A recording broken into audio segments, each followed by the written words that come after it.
Welcome back. I'm Courtney McKenna, taking you inside Gator sports and more.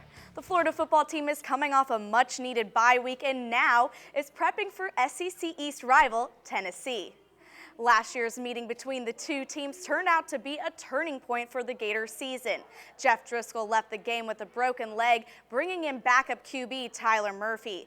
The Gators still pulled out a 31-17 win, but it was all downhill for the rest of the season. It has been 9 years since the Vols last beat the Gators, but Florida knows that each team is different every year. I know we all like to look and say, well, look at this score and look at this team. Well, that ought to happen here. Well, that's not always the case, you know. Every team matches up a little differently against other teams, and on any given day, you certainly need to play well. The Gators are looking to bounce back from the recent unpleasantness at Alabama while visiting Tennessee on Saturday. Kickoff from Knoxville is set for noon on the SEC network. The 7th-ranked Florida soccer team hosted a pair of SEC teams this weekend and showed their conference domination.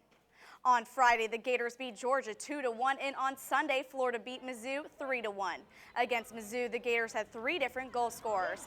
Havana Salon scored the first goal in the 20th minute, and the second first-half goal came from Betsy Middleton after the Mizzou goalkeeper came out for the stop. In the second half, Savannah Jordan sealed the Gators' win. Jordan was just named the SEC Offensive Player of the Week. The Gators face even tougher competition next week. I think we have a big ceiling, and I think that the games that are coming up are going to help push us there. You know, we are really looking forward to playing great competition because that great competition is what usually elevates us. Up next, the Gators head out west to take on Texas A&M. It's a top 10 matchup and growing rivalry since the team split the 2013 SEC title.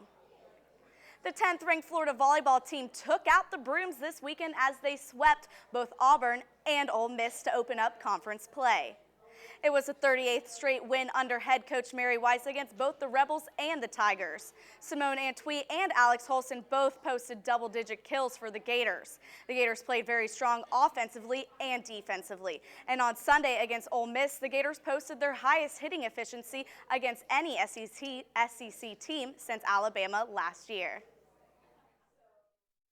We were making it very difficult for our opponent to get kills on us, and then at the same time our offense to hit 442 speaks a lot about all 3 contexts.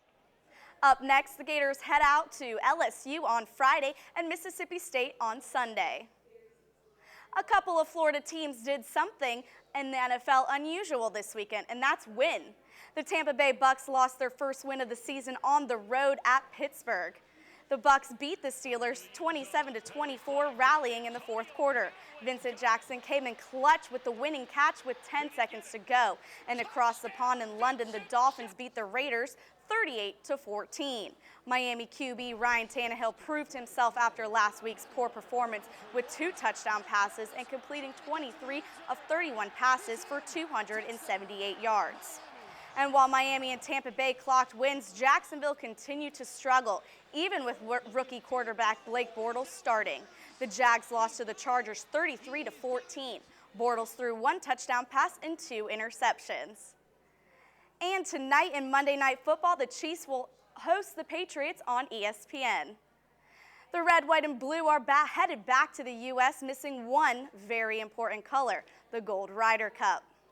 Europe retains the cup for the 3rd straight time with a result of 16.5 to 11.5. Martin Keimer put Team Europe on the verge of victory after he chipped in for Eagle to beat Bubba Watson. And Jamie Donaldson sealed the deal after Keegan Bradley conceded the birdie. The Americans will have to wait 2 more years until the next Ryder Cup comes back to the U.S. at Hazeltine. That's it for sports. Stick with us for more news after the break.